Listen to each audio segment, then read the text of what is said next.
Hello everyone, today I'm going to show you how to compare prices instantly using Google Lens.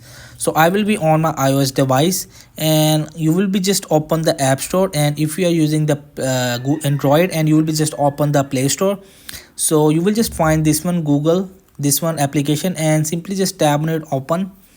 And what gonna do, you will see this is the camera icon which is called Google Lens. I will just tap on it simply, and make sure you will just allow the permission from your camera, and I will just tap on it this product, and let's see. So it will be just analyzing, and if I just tap on it simply product, so here is the price. You will see like in PKR 500, and this price in 500, and I will be just compared to the Amazon.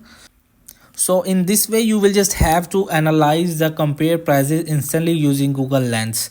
So that's it. So hope this video helped you. Please don't forget to like and subscribe and get notified